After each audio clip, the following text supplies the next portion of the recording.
Hello दोस्तों, welcome to संवार्ता।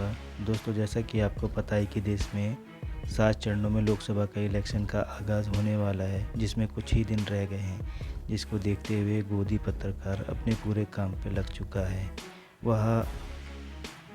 वह देश में सत्ता कर रही बीजेपी, जो कि 10 साल से देश में सत्ता कर रही है, उससे उसका सवाल जवाब ना करके, उससे 10 साल की रिपोर्ट ना मांग करके कांग्रेस से ही वह सवाल कर रही है कि 2004 से 2014 के बीच में देश में क्या क्या परिस्थितियाँ रही हैं, जिसका कांग्रेस प्रवक्ता सुरेंद्र सिंह राजपूत ने बखूबी जवाब दिया है। उन्होंने यह सब बताया है कि देश में क्या क्या डेवलपमेंट हुए, क्या रोज़गार हुए, क्या कॉलेज इंस्टीट्यूट ओपन हुए हैं और क्या क्या देश ने रोज़गार 2004 से 14 के बीच में जीडीपी से लेकर रोजगार से लेकर डेवलपमेंट से लेकर सारी चीज़ों के ऊपर बात करी है, जो कि इस वीडियो में समाजवादी प्रवक्ता ने कांग्रेस पत्रकार दोनों ने मिलके बीजेपी प्रवक्ता और गोदी एंकर की बखिया उधेड़ दी है। आप इस वीडियो को पूरा देखिए और आपको अंदाज़ा हो जाएगा कि देश में अभी क्या हालात हैं। आप इस वीडियो को पूरा देखिए और वीडियो को अच्छा लगे तो चैनल को सब्सक्राइब करना ना भूलें। तो चलिए शुरू करते हैं। चलो भाई, देखो अब मैं क्या करता हूँ। सुरेंद्र राजपूत मौका ही नहीं दे रहे आपको, तो ये कह रहे हैं हमने तो अगले 15, 20, 50 साल का सोचा हुआ है। क्या करेंगे आप? नक भाई होता, कहते हैं ना कि अपना सोचा होता नहीं, हरि सोचा तत्काल। अब इनका बस चले तो सत्ता ही नहीं छोड़ते। इनका बस चलता तो ये लोग देश ही आज़ाद नहीं होने देते, अंग्रेजों का ही राज रहने देते। तो इनका बस चलता नहीं है। देखिए, जनता पर हम तो पूरा भरोसा रखते हैं। जनता ने ही हमको 414 भी दी थी और जनता ने हमको 44 भी दी। हम तो जनता के अभिमत को ये जो सामने बैठे हैं बच्चे, ये जिस दिन चाहेंगे हम 400 पार हो जाएंगे। और अब तक ये लोग ये चाह रहे थे कि भाजपा सत्ता में रहे। पिछले 10 साल इन्होंने भरोसा किया कि हमें 2 करोड़ रोजगार मिल जाएंगे। इन्होंने भरोसा किया कि हमें 395 की जगह 295 रुपये में सिलेंडर मिल जाएगा। इन्होंने भरोसा किया कि हमारी शिक्षा जो है इस तरीके की हो जाएगी कि वो रोजगार परक हो जाएगी। इन्होंने भरोसा किया बच्चों ने कि साहब पेपर लीक नहीं होंगे, करोड़ों बच्चे सड़क पर नहीं आएंगे। इन्होंने भरोसा किया था बच्चों ने कि साहब वो सेना में भर्ती जो होगी और अच्छी होगी। इनको ये नहीं पता था कि अग्निवीर ना ला करके सिर्फ 4 साल के लिए वो कर देंगे। इन्होंने भरोसा किया था बच्चों ने, सारों ने, कि न्यूज़ 24 जैसे 1000 चैनल खुलेंगे। इनको नहीं पता था कि सारे चैनल बंद हो जाएंगे। तो ये सारी की सारी चीजें, आप अपना टारगेट रखिए, आप ऐसे जाइए। ये जो छत है ना, हाँ, इसको फाड़ के निकल जाइए। कौन रोक रहा है? हम नहीं रोकने वाले इनको। भाई निकल जाइए आप। लेकिन हम तो जनता के ऊपर भरोसा कर रहे हैं। जनता इस पर आपके नेता आप पर भरोसा नहीं कर रहे हैं, एक एक करके छोड़े जा रहे हैं आपकी पार्टी। तेरा तो गेम बचाना पड़ेगा। देखिए, अच्छा, आप तो नहीं जा रहे ना? वैसे मैंने आपसे एक चीज कही थी, कल मैंने आपसे पूछा भी था। मैं आज फिर आपसे कह रहा हूं कि मैं तभी जाऊंगा जब कश्मीर में काले रंग की बर्फ गिरेगी। जिस दिन कश्मीर में काले रंग की बर्फ गिरेगी, तब मान लेना सुरेंद्र राजपूत चले गए। गौरव वल्लभ को क्या हुआ? उससे पहले गौरव वल्लभ को क्या हुआ? देखिए, लेटरल एंट्री मैंने आपसे कल भी कहा था। यहां पर जितने लोग बैठे हैं, पॉलिटिकल जमात के लोग बैठे हैं, हमारे मतभेद हैं। हम इधर गए उधर गए, कुछ हमारे दोस्त गए भी हैं, लेकिन सब पॉलिटिकल एंटिटी हैं। कोई भी आदमी ऐसे नहीं हुआ कि कोई फिल्म एक्टर है वो आकर के बैठ गया, कोई आदमी प्रोफेसर है वो आकर के बैठ गया, कोई आदमी जो है किसी और क्षेत्र का विशेषज्ञ है, पत्रकार है बड़ा सा कोई, वो आके, अब जैसे आप आओगे हमारे सर पे बैठ जाओ कल आकर के, अगर आप कांग्रेस ज्वाइन करोगे। बहुत धन्यवाद आपके ऑफर के लिए, बहुत धन्यवाद। लेकिन माफ करिए, मैं अपनी इस कुर्सी में ठीक हूं। तो मैं आपको बताऊं, जो लोग रगड़ाई से आते हैं, जैसे राजकुमार भाटी साहब हैं, रगड़ाई से आए हैं, हाँ, ये कहां चले जाएंगे? ये अपनी विचारधारा कैसे छोड़ देंगे? ठीक है ना। अजय आलोक हैं, ये भी नीचे की रगड़ाई से, इनके माता पिता पारिवारिक क्या नाम बैकग्राउंड है इनकी, हाँ, जो है पॉलिटिकल। तो इन सब लोगों पर आप भरोसा, पंडित जी है हमारे, आप देखो इनकी रगड़ाई हुई है अभी भी। कभी बेचारे उनको चाचा का सपोर्ट करना पड़ता है। गौरव वल्लभ की रगड़ाई नहीं हुई, रोहन गुप्ता की रगड़ाई नहीं हुई, जयवीर शेरगिल की नहीं हुई, प्रियंका चतुर्वेदी की नहीं हुई, शहजाद पूनावाला की नहीं हुई। ये प्रवक्ता है सिर्फ, उसके बाद नेताओं पर आऊं तो लिस्ट बहुत लंबी है। मैं बताता हूं, बिल्कुल आपने एकदम सही कहा। प्रियंका चतुर्वेदी की मैं बात नहीं करता, लेकिन उसके अलावा किसी की भी रगड़ाई नहीं, नेताओं की भी नहीं हुई जो छोड़ के गए। जो नेता छोड़ के, अशोक चौहान जी को छोड़ दो, हाँ, अशोक चौहान जी को छोड़ दो, बाकी जितने नेता जा रहे हैं बहुतायत में रगड़ाई नहीं हुई। क्या बात कर रहे हैं आप? ज्योतिरादित्य सिंधिया की रगड़ाई नहीं हुई? आप बताओ ना। माधव, आरपीएन सिंह, जितेंद्र प्रसाद, रवनीत सिंह बिट्टू, आप कहेंगे इनको छोड़ दीजिए, उनको छोड़ दीजिए। एक सवाल सुरेंद्र जी, एक सवाल पहले सिर्फ अभी मजा आएगा ना भिड़ो का जवाब दे दो, उसके बाद आपका। जितने नाम लिए हैं आपने, सच में किसी की रगड़ाई नहीं हुई। क्या नाम, रवनीत सिंह बिट्टू के बाबा सरदार बेन सिंह थे। आप देखो, आप ज्योतिरादित्य सिंधिया के पिताजी माधवराव जी सिंधिया, मतलब परिवारवाद का आरोप आप स्वीकार कर रहे हैं? नहीं, हमने तो हमेशा स्वीकार किया, हम तो परिवारवादी हैं। और हिंदुस्तान में अगर जो परिवारवादी नहीं है, जो अपने बीवी की, अपने बच्चों की, अपने खानदान की, अपने परिवार की, जो आदमी रक्षा सुरक्षा नहीं कर सकता, वो देश की रक्षा सुरक्षा कतई नहीं कर सकता। एक सवाल हम परिवार जी, एक सवाल आपसे पूछूं। हाँ, एक सवाल पूछिए जालो। आपने कहा सब रगड़ाई से आए हैं, कौन कौन रगड़ाई से नहीं आए हैं? जरा जनता को ये बताइए और बच्चों को ये बताइए, क्योंकि इनमें भावी जर्नलिस्ट हैं, कल को ये सवाल पूछेंगे आने वाले पीढ़ी के युवा नेताओं से। राहुल गांधी प्रियंका गांधी की कौन सी रगड़ाई हुई कि वो कांग्रेस के शीर्ष नेता बन गए? मैं जवाब फंस गया सीएम, इसे पार्टी की मीटिंग समझ के फंस गया। बिल्कुल, बहुत अच्छी बात कही आपने। बिल्कुल, आपने ये जो बात आप कहते हैं ना कि रावण रथी बिरथ रघुवीरा, राहुल गांधी के अलावा इस पूरे मॉडर्न इंडिया में कोई एक नाम बता दो बच्चों, जो केरल से लेकर कन्याकुमारी से लेकर के कश्मीर तक 4000 किलोमीटर पैदल चला हो। इससे ये पहले जवाब अगर नहीं कोई है, रगड़ाई चला, की जवाब बात है। अभी उस पर भी जवाब दे रहा हूं। इससे पहले अगर कोई चले थे तो शंकराचार्य जी चले थे, इसके अलावा कोई नहीं चला। अब आप आ जाइए परिवार पर।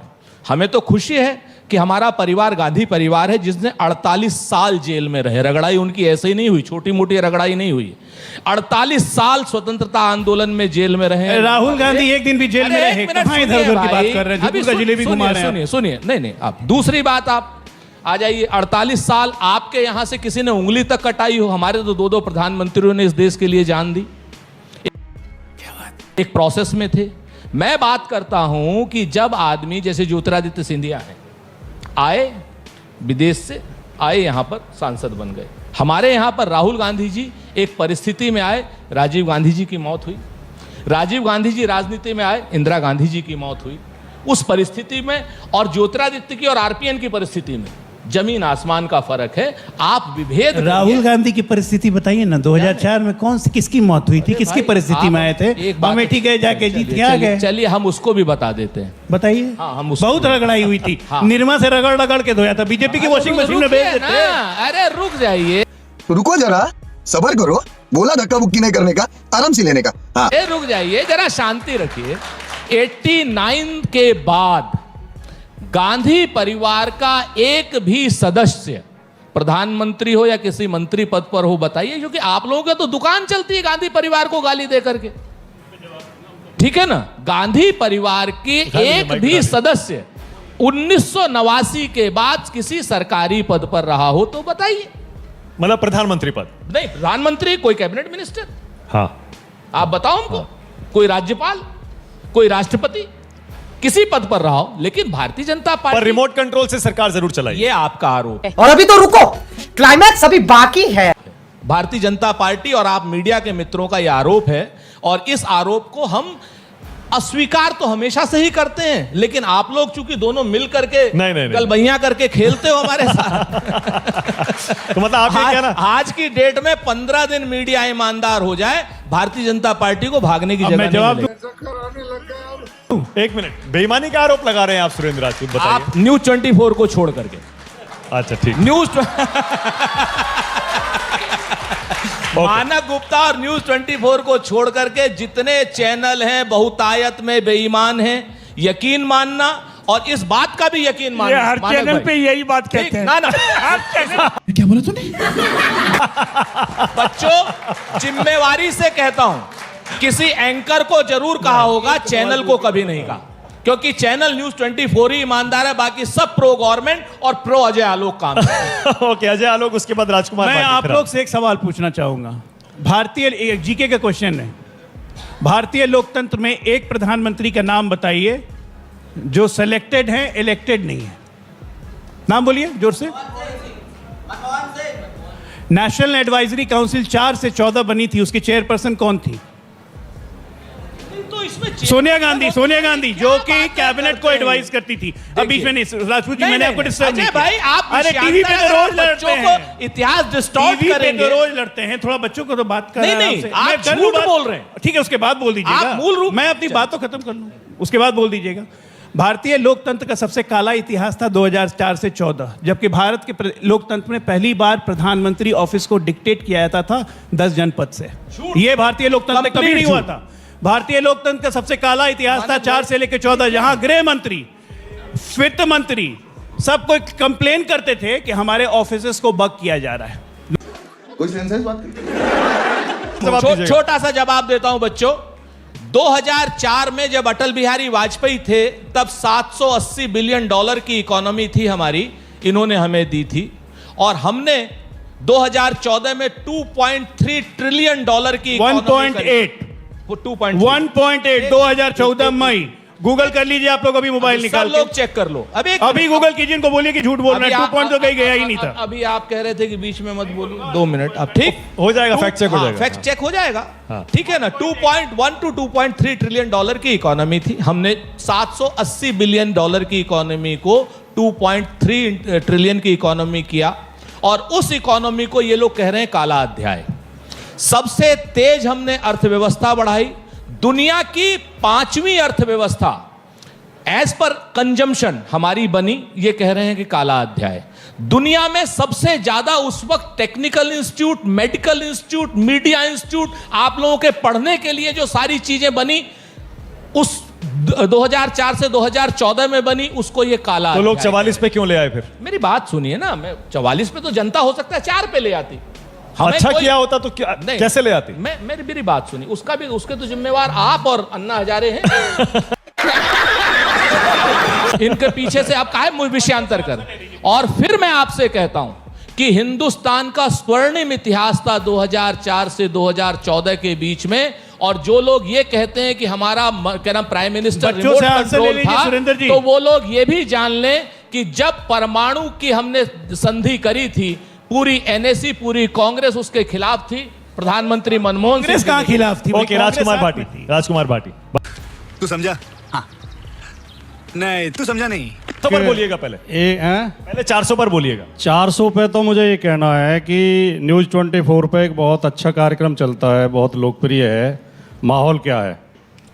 और उस कार्यक्रम की विशेषता है कि वो अनस्क्रिप्टेड होता है, अनएडिटेड होता है, अनकट होता है। चाहे कोई कुछ भी बोले, आप उसे दिखाते हो। तो मैं वो कार्यक्रम देख रहा था, एक घरेलू महिला से, मुझे ज़्यादा पढ़ी लिखी भी वो नहीं लग रही थी, आम महिला थी, पॉलिटिकल भी नहीं थी। उन्होंने पूछा राजीव रंजन ने कि बताओ, तो कह रही चीनी माल की और मोदी की गारंटी की, मोदी के वादे की कोई गारंटी नहीं है। Hey, y'all, come look at this. तो ये तो मोदी जी का वादा, वो है नारा है 400 पार। ये मनोविज्ञान है, आदमी जितना डरता है उतनी लंबी फेंकता है।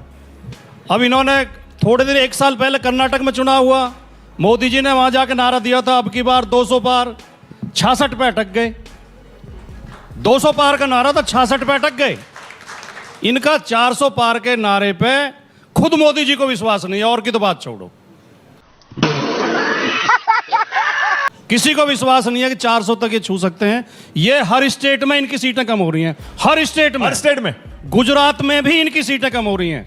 गढ़ है मोदी जी का, गारंटी से यूं कम हो रही हैं। और एक बात और बताऊं, कम हो रही हैं और बताऊं, नहीं कितनी तो कोई ज्योतिषी बता सकता है, लेकिन माहौल देख के बोलना कम हो, माहौल देख के हम ये कह सकते हैं में सीटें बढ़ेंगी उसके हिसाब। माहौल देखो, मैं एक शब्द नहीं बोलो, बिल्कुल आप दोनों जो है 1 to 1 करते रहे। बोलिए। लेकिन हमें नंबर मिला तो हमें भी थोड़ा कहना दो। भारत की राजनीति में हमारी भी हिस्सेदारी है, लोकतंत्र में।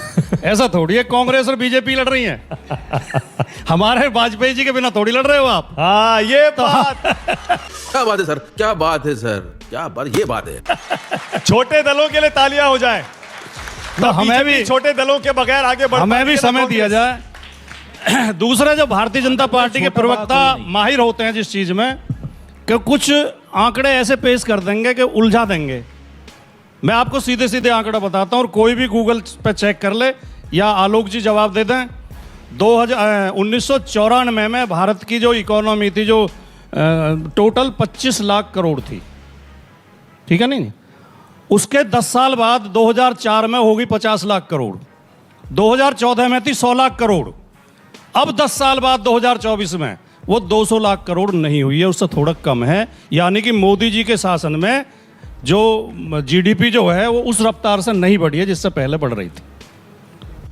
यही नहीं, अभी और सुनिए। दूसरा आंकड़ा, पहली बार भारत में ऐसा हुआ कि जीडीपी से ज्यादा विदेशी कर्ज है।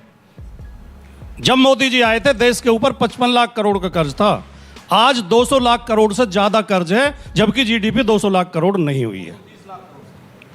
नहीं, आप चेक कर लेना। अच्छा कर्जा, हाँ बिल्कुल 200 लाख करोड़ से ऊपर। मोदी जी ने जो मोटे मोटे वादे किए थे, जो बड़ी बात, अभी आलोक जी ने एक बात कहा कि 2047 में, मोदी जी ने तो 2016 में ये कहा था, बहनों भाइयों 50 दिन का समय दे दो, 50 दिन में अगर रिजल्ट ना आया, जिस चौराहे पे कहोगे मैं आ जाऊंगा, सजा दे देना, कहा था। कोई रिजल्ट नहीं आया, कोई काला धन नहीं आया, जितने नोट बाजार में थे सारे वापस आ गए, कोई आतंकवाद की कमर नहीं टूटी, कुछ नहीं हुआ। छोटे छोटे उद्योग जरूर बर्बाद हो गए। पर 19 में सीटें तो बढ़ गई। फिर इन्होंने कहा, नहीं सीटें तो तिकड़म से बढ़ी थी। फिर इन्होंने कहा मोदी जी ने 2022 में किसानों की आमदनी दुगनी कर दूंगा, 100 स्मार्ट सिटी होंगे, और वो कौन सी ट्रेन है, वो बुलेट ट्रेन होगी, और रोजगार होंगे। अब 2022 निकल गया, अब कह रहे हैं 2047। किसी विद्वान ने कहा था, आप थोड़े लोगों को थोड़े समय के लिए मूर्ख बना सकते हैं, आप कुछ लोगों को कुछ समय के लिए मूर्ख बना सकते हैं, लेकिन सबको पूरे समय के लिए मूर्ख नहीं बना सकते। अब ये देश मूर्ख नहीं बनेगा। खत्म, bye bye, tata, good bye, गया।